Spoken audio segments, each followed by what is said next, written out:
Hello दोस्तों, study with अनु में मैं अनु आपका स्वागत करती हूं। और आज हम पॉलिटिकल साइंस की क्लास में डे 8 करने वाले हैं। और डे 8 में आज हम करने वाले हैं टारगेट और टॉपिक नंबर अपना 8 और टॉपिक है हमारा उद्देशिका। ठीक है, तो आज का हमारा टारगेट और टॉपिक है उद्देशिका, यानी कि हमारी प्रस्तावना। ठीक है, तो हम आज इसको कवर करेंगे। बहुत छोटा टॉपिक है, जल्दी कवर हो जाएगा, लेकिन पीवाईक्यू हमें बहुत ध्यान से कंप्लीट करने हैं। पूर्वालोकन सीरीज हमारे लिए बहुत इंपॉर्टेंट है, क्योंकि अगर हमारे पास बिल्कुल भी समय नहीं है पढ़ने का, लेकिन फिर भी हमें अपना एग्जाम तो निकालना ही निकालना है, तो इसके लिए हमें कम से कम पूर्वालोकन तो कंप्लीट करनी ही चाहिए। क्योंकि पूर्वालोकन में इंपॉर्टेंट ही नोट्स दिए होते हैं, जो पहले के क्वेश्चन आए हुए होते हैं पीवाईक्यू वही दिए होते हैं, और उनके कम से कम हमें पीवाईक्यू तो करना ही चाहिए। क्योंकि अगर हम पीवाईक्यू भी नहीं करेंगे तो फिर हम क्या ही पढ़ पाएंगे। तो हम जो है ना पीवाईक्यू तो हमें कंप्लीट करने हैं और बहुत अच्छे से करने हैं और पॉजिटिविटी के साथ करने हैं। तो बोर मत नहीं होना है, क्योंकि मैं कोशिश करती हूँ कि मैं पूरा का पूरा जल्दी जल्दी फटाफट कंप्लीट कराऊँ, इसलिए मैं इतना थोड़ा जो है ना फास्ट में चलती हूँ।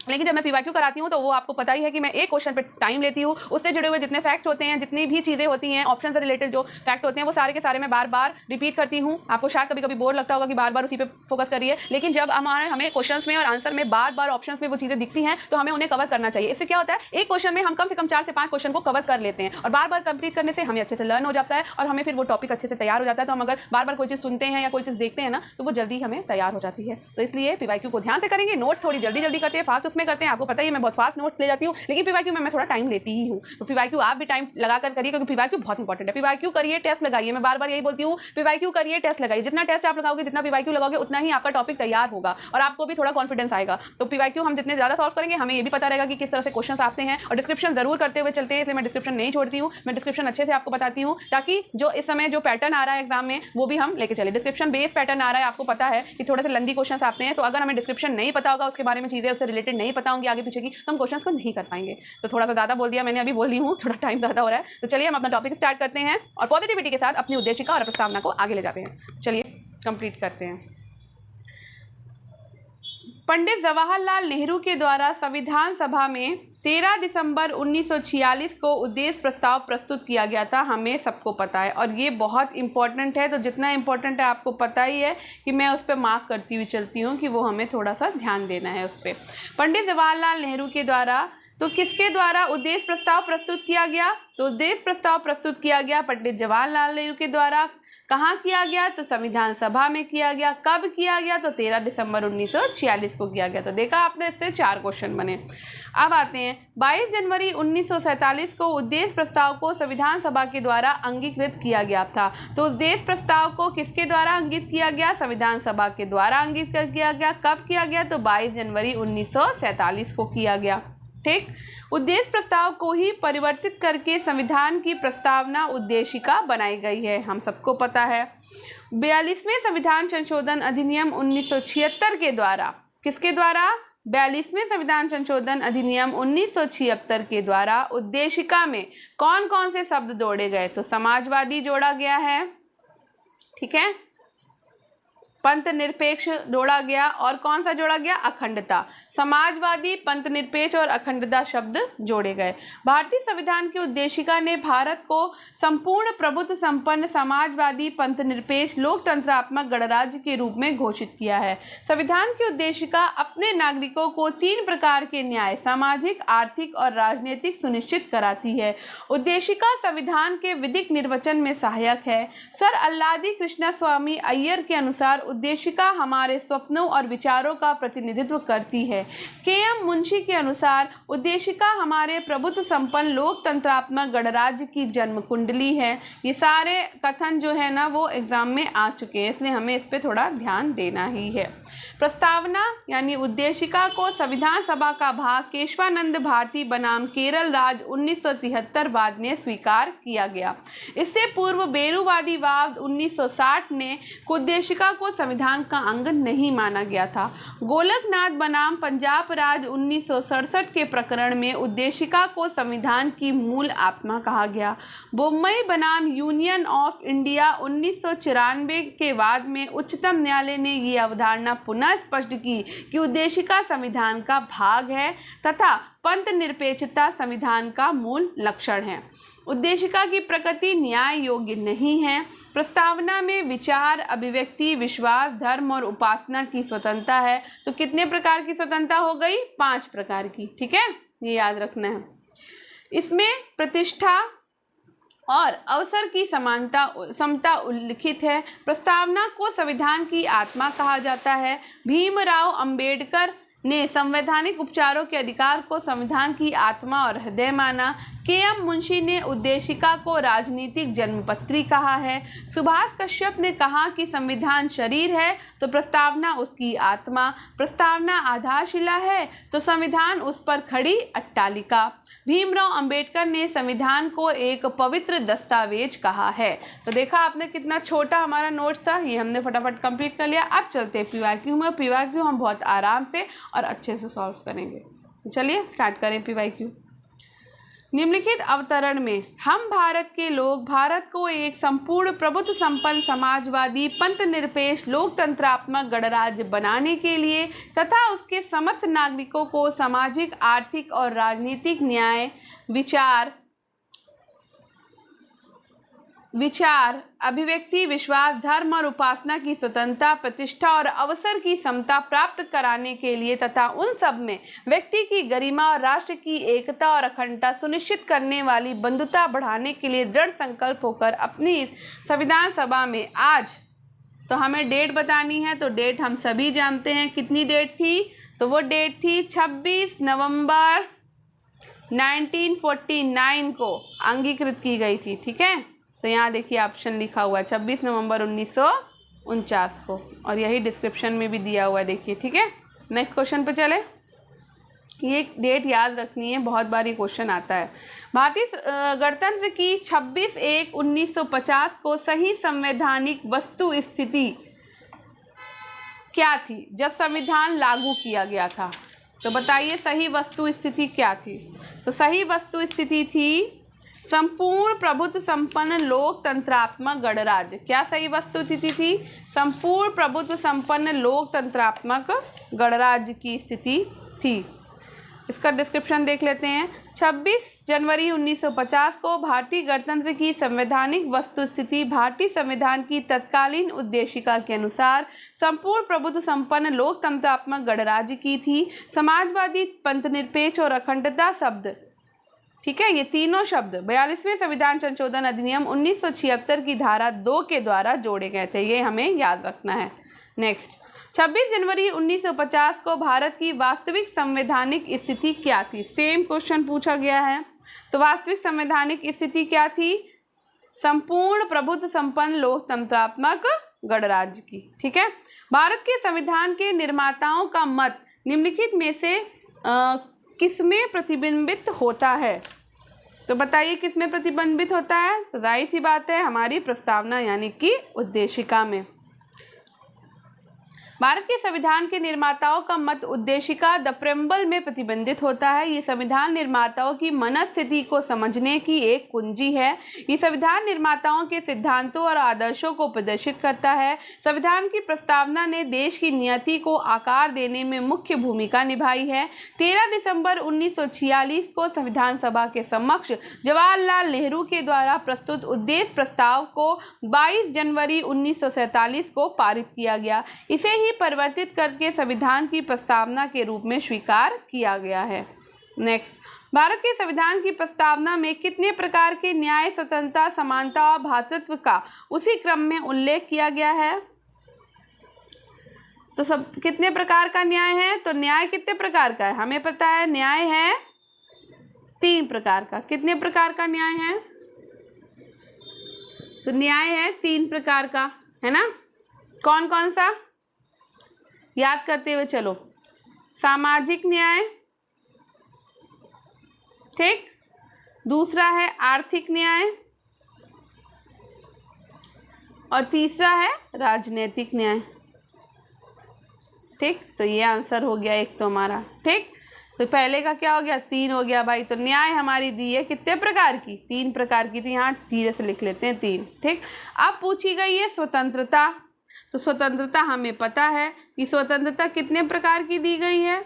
स्वतंत्रता दी गई है हमें 5 प्रकार की। कितने प्रकार की दी गई है?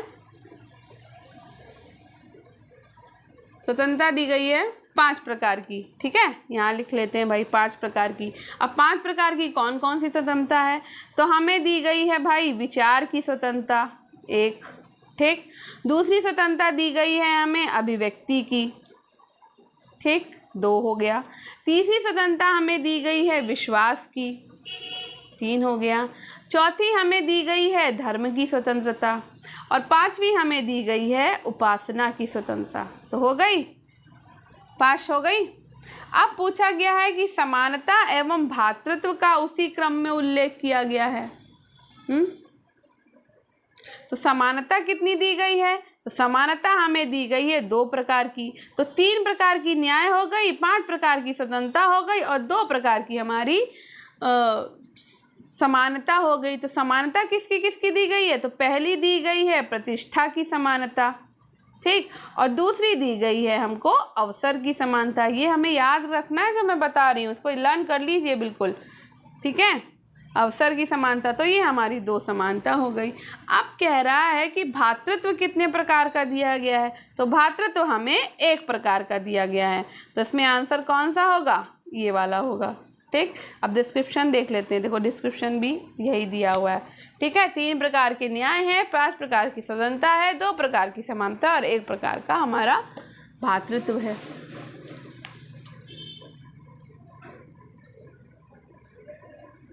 ठीक, आगे बढ़े। भारतीय संविधान की प्रस्तावना के सिलसिले में निम्नलिखित में से कौन सा क्रम सही है? तो भाई हमें यहाँ पे क्रम बताना है। तो अगर हमें प्रस्तावना आती होगी तो हम क्रम भी कर लेंगे। तो क्रम हमारी प्रस्तावना में क्या दिया हुआ है? हम भारत के लोग भारत को एक संपूर्ण प्रभुत्व संपन्न समाजवादी, ठीक है, पंथ निरपेक्ष लोकतंत्रात्मक गणराज्य बनाने के लिए, है ना, यही दिया हुआ है ना, सार्वभौम सत्ता संपन्न। देखो यहाँ पे निर्धारित क्रम क्या दिया हुआ है? सार्वभौम सत्ता संपन्न समाजवादी धर्मनिरपेक्ष। मुझे कुछ कुछ ये वाला लग रहा है, सॉरी, डी नंबर।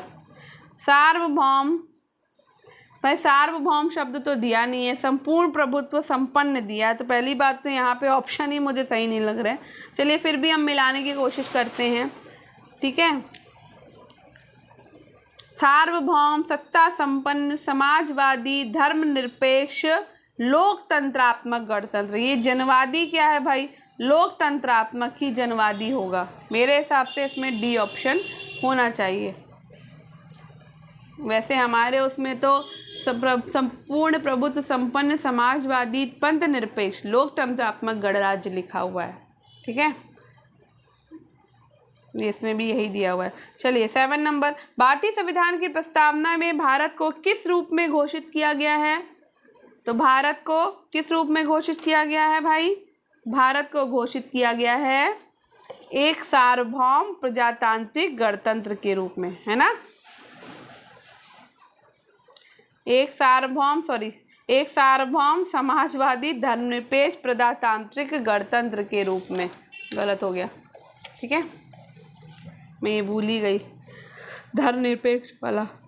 नेक्स्ट,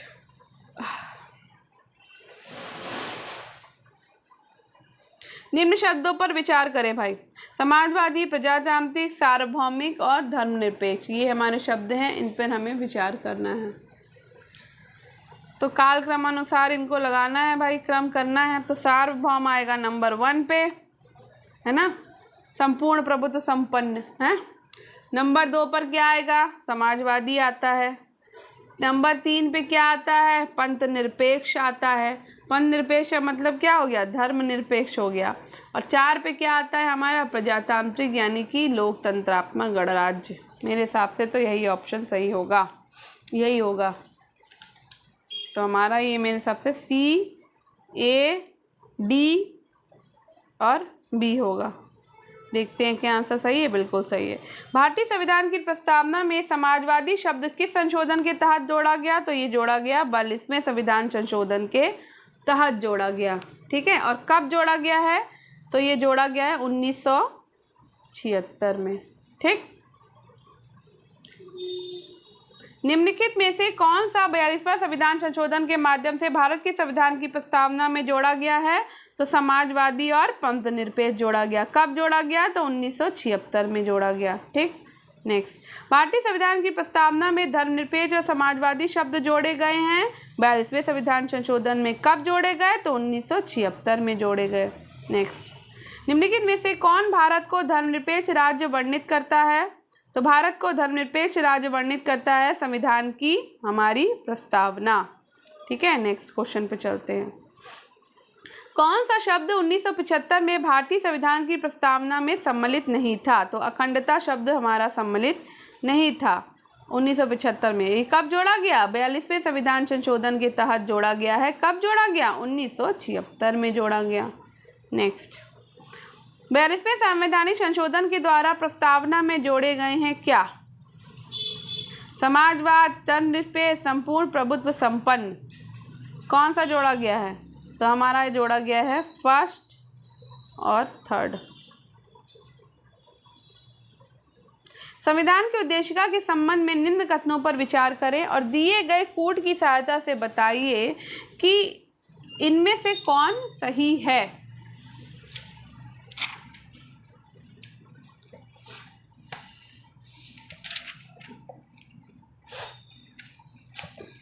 तो सही है हमारा इसमें से कौन कौन सा? चलो ध्यान से देखते हैं भाई।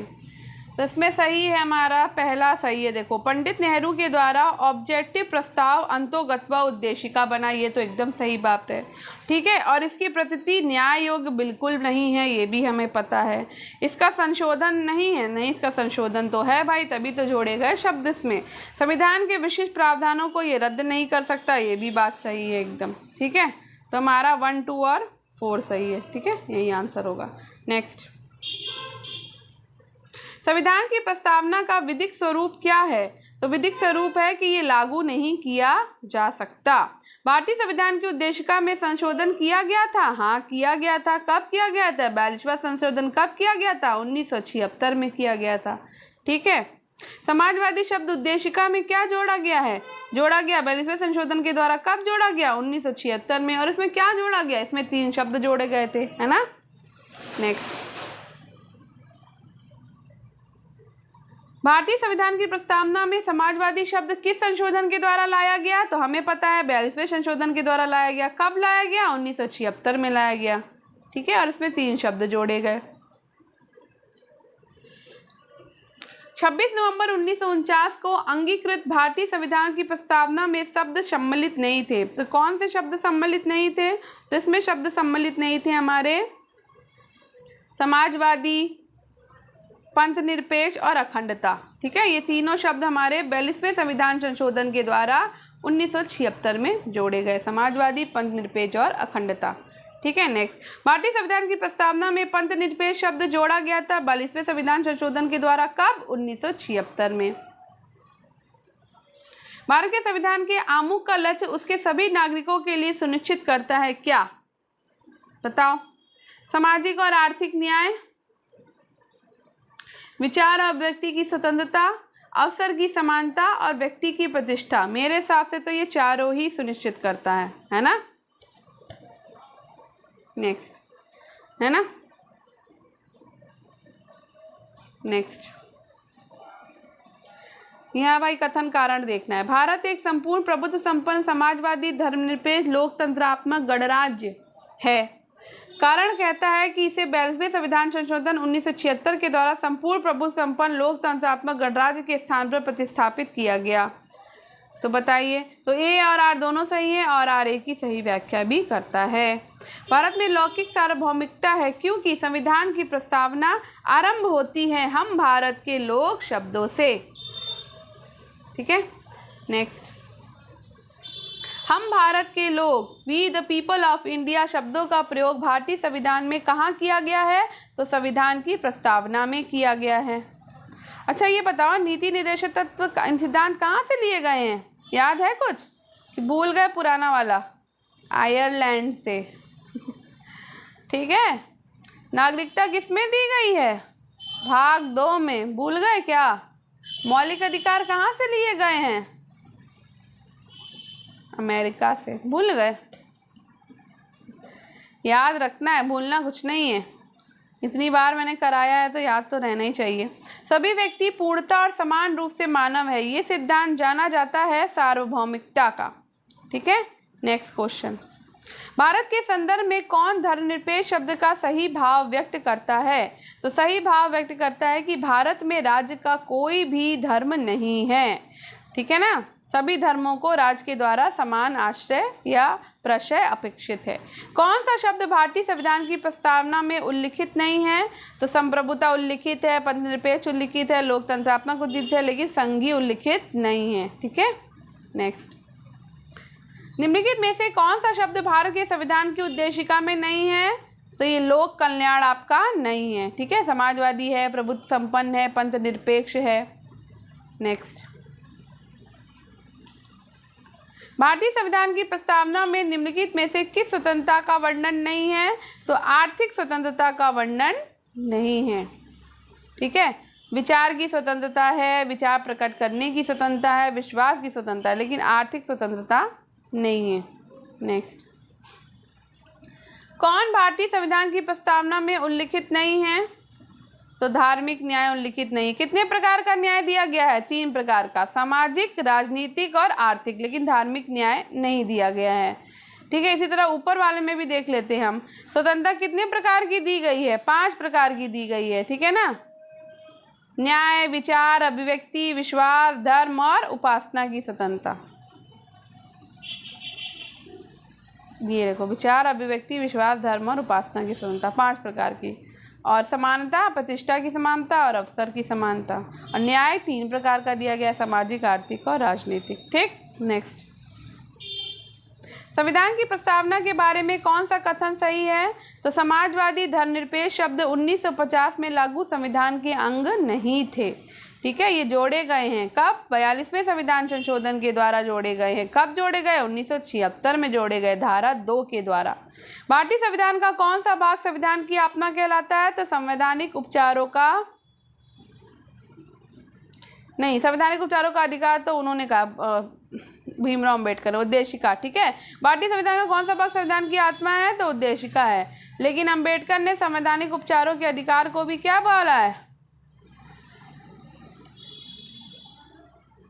भारतीय संविधान की उद्देशिका को संविधान की आत्मा कहा जाता है। कि एम मुंशी ने इसे राजनीतिक जन्मपत्री कहा, सुभाष कश्यप ने संविधान शरीर है, तो प्रस्तावना उसकी आत्मा है। ठीक है, देखो यहाँ पे कुछ नोट लिखा हुआ है, इसको जरूर पढ़िए। लोक सेवा आयोग उत्तर प्रदेश ने भी इस प्रश्न का उत्तर उद्देशिका माना है, जबकि भीमराव अम्बेडकर ने संवैधानिक उपचारों के अधिकार को संविधान की आत्मा और हृदय कहा था। देखा, तभी मैंने इसको पट्ट से लगा दिया।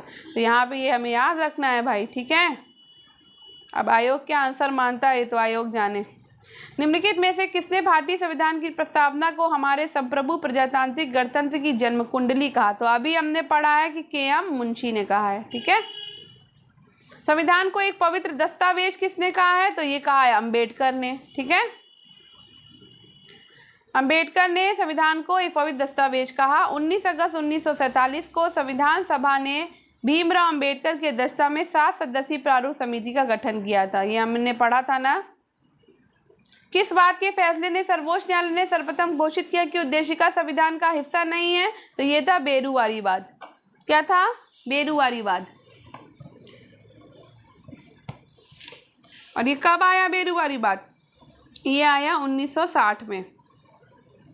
ठीक है, सर्वोच्च न्यायालय ने घोषित किया कि उद्देशिका यानी कि प्रस्तावना संविधान का अंग नहीं है। केशवानंद भारती बनाम केरल राज्य वाद ने 1973 में ये कहा कि उद्देशिका जो है संविधान का भाग है। ठीक, निम्नलिखित में से किस वाद में उच्चतम न्यायालय ने धारणा प्रस्तुत की कि उद्देशिका संविधान का भाग है? तो ये प्रस्तुत की थी बोम्मई बनाम यूनियन ऑफ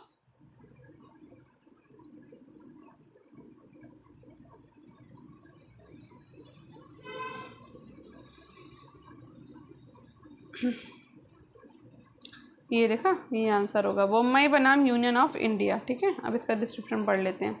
तो प्रश्नगत वादों में से मुंबई बनाम यूनियन ऑफ इंडिया के मामले में सुप्रीम कोर्ट ने कहा था कि उद्देशिका संविधान का भाग है और पंथनिरपेक्षता संविधान का मूल लक्षण है। केशवानंद भारती बनाम केरल राज्य के मामले में भी बहुमत से दिए गए निर्णय में उद्देशिका को संविधान का भाग माना गया था। नेक्स्ट क्वेश्चन पे चलते हैं। निम्नलिखित विवादों में से किसमें सर्वोच्च न्यायालय ने प्रस्तावना को भारतीय संविधान की मौलिक संरचना का भाग स्वीकार किया? तो केशवानंद भारती वाद ने। केशवानंद भारती बनाम केरल राज्य 1973 के मामले में सर्वोच्च न्यायालय ने प्रस्तावना को भारतीय संविधान की मौलिक संरचना का भाग स्वीकार किया। सर्वोच्च न्यायालय के शब्दों में हमारे संविधान का प्रासाद उद्देशिका में वर्णित बुनियादी तत्वों पर खड़ा है। यदि इनमें से किसी भी तत्व को हटा दिया जाए तो सारा ढांचा ही ढह जाएगा, अर्थात संविधान वही नहीं रह जाएगा, अर्थात अपना व्यक्तित्व और पहचान खो देगा। नेक्स्ट, भारतीय संविधान की प्रस्तावना में जिन आदर्शों और उद्देश्यों की रूपरेखा दी गई है उनकी व्याख्या की गई है मूल अधिकारों, राज्य के नीति निर्देशक सिद्धांतों और मौलिक कर्तव्यों के अध्याय में। ठीक है।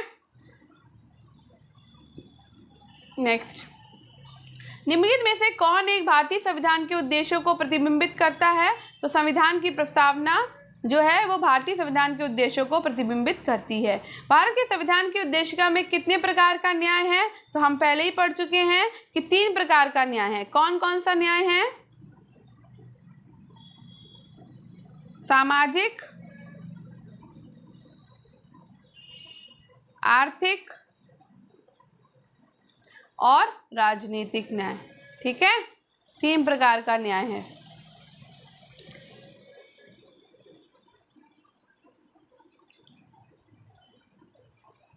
नेक्स्ट, भारतीय संविधान की प्रस्तावना में इसके सभी नागरिकों को कौन सा न्याय प्रदान करने की व्यवस्था की गई? तो 3 प्रकार की गई है, सामाजिक, आर्थिक और राजनीतिक न्याय। ठीक है, अभी पढ़ा। भारत के संविधान के उद्देश्यों में से एक के रूप में आर्थिक न्याय का किसमें उपबंध किया गया है? तो आर्थिक न्याय का उपबंध किया गया है उद्देशिका और राज्य के नीति निर्देशक तत्वों में। ठीक। नेक्स्ट, भारत के संविधान की उद्देशिका संविधान का भाग है किंतु कोई विधिक प्रभाव नहीं रखती, संविधान का भाग नहीं है और कोई विधिक प्रभाव भी नहीं रखती, संविधान का भाग है और वैसा ही विधिक प्रभाव रखती है जैसा कि उसका कोई अन्य भाग, संविधान का भाग है किंतु इसके अन्य भागों से स्वतंत्र होकर उसका कोई विधिक प्रभाव नहीं है। बिल्कुल सही है। केशवानंद भारती बनाम केरल राज्यवाद 1973। सर्वोच्च न्यायालय की बृहद संविधान पीठ ने यह निर्णय दिया कि उद्देशिका संविधान का भाग है। ठीक है, ऐसा सर्वोच्च न्यायालय ने बेरूवादी यूनियन 1960 के प्रकरण में दिए गए निर्णय अर्थात उद्देशिका भारत के संविधान का भाग नहीं है को उलटते हुए दिया था। इस प्रकार यद्यपि उद्देशिका संविधान का भाग है तथा संविधान के अन्य भागों के निर्वचन में इसकी सहायता ली जा सकती है, किंतु संविधान के अन्य भागों से स्वतंत्र होकर उद्देशिका का कोई विधिक प्रभाव नहीं है। संविधान में दिया गया आमुख, नेक्स्ट क्वेश्चन देखते हैं हम। तो संविधान में दिया गया आमुख क्या है? तो भारतीय संविधान में दिया गया आमुख न्यायालय में परिवर्तनीय नहीं है। तो ये भाई गलत है, ये लागू नहीं है, ये सही है। हाँ, न्यायालय में लागू नहीं है या परिवर्तनीय नहीं है, अर्थात इसे न्यायालय में लागू नहीं किया जा सकता। ठीक, महत्वपूर्ण है और इसकी उपयोगिता है, ये भी बात सही है। शासन करने के उद्देश्य को उल्लिखित करता है, ये भी बात सही है। और संविधान के कानूनी अर्थ निर्णय में सहायता करता है, ये भी बात सही है। तो यहाँ पे तो चारों ऑप्शन चाहिए, है ना। तो अभी देखो स्टार लगा हुआ है, इसमें चारों ही ऑप्शन सही हैं। ठीक है। नेक्स्ट, निम्न में से कौन सही है? सामाजिक समानता संविधान में प्रत्याभूत नहीं है? नहीं है भाई, तो ये तो भाई गलत हो गया। देश के सामाजिक समानता पहले से ही विद्यमान थी? नहीं भाई, पहले तो विद्यमान नहीं थी, ये भी गलत हो गया, वो तो प्रस्तावना के बाद आई है। सामाजिक समानता संविधान में प्रत्याभूत है? बिल्कुल है। तो संविधान के अनुच्छेद 14 से 18 के तहत प्रदत्त समता के अधिकार के विभिन्न प्रावधानों के तहत सामाजिक समानता प्रत्याभूत की गई। संविधान की प्रस्तावना में भी सामाजिक न्याय प्राप्त करने की बात कही गई है। ठीक, तो अब यहाँ पे हमारा टॉपिक होता है फिनिश। ये बहुत ही छोटा टॉपिक था, जल्दी तो अब हम डे 9 में अपना टॉपिक करेंगे शासन प्रणाली। तो आज का ये टॉपिक आपको कैसा लगा? आई होप आपको ये वीडियो पसंद आया होगा, आपके लिए यूज़फुल होगा, आपके लिए हेल्पफुल होगा। तो हम अब कल नए टॉपिक के साथ में आते हैं और फटाफट अपना पूर्वालोकन की सीरीज़ खत्म करते हैं, फिनिश करते हैं, ताकि हम नए सब्जेक्ट के साथ आगे बढ़ पाएँ। तो जल्दी जल्दी पॉलिटिकल साइंस और अपनी मॉडर्न इंडियन हिस्ट्री खत्म करते हैं और मैं कोशिश करूँगी कि मैं एक सब्जेक्ट और कोई चालू कर सकूँ, क्योंकि 2 सब्जेक्ट कवर करने में टाइम लग रहा है, क्योंकि एक दिन में मैं एक ही टॉपिक कवर कर पा रही हूँ। मैंने स्टार्टिंग में सोचा था कि 2 टॉपिक कवर कर लूँगी, लेकिन थोड़ा सा वीडियो लेंथी हो जाता है, फिर आप इतना लंबा वीडियो देखेंगे तो आप बोर हो जाएंगे। तो एक एक टॉपिक कवर कर रही हूँ, इसीलिए मैं एक दिन में ही अपने दोनों वीडियो ले आती हूँ, मॉडर्न इंडियन हिस्ट्री और पॉलिटिकल साइंस का, ताकि जल्दी जल्दी ये कवर हो सके। भले ही हम एक एक टॉपिक कवर कर रहे हैं, लेकिन हम अच्छे से कवर कर रहे हैं, उसके अच्छे से PYQ देख रहे हैं, पूरे नोट्स कंप्लीट कर रहे हैं। तो आई होप आपको पसंद आ रहा होगा, फीडबैक देना ना भूले। और आप कौन सा सब्जेक्ट अब आगे चाहते हैं कि मैं कंप्लीट कराऊँ या कवर कराऊँ या स्टार्ट करूँ, तो कमेंट ज़रूर करिएगा। थैंक यू, आपका दिन शुभ हो।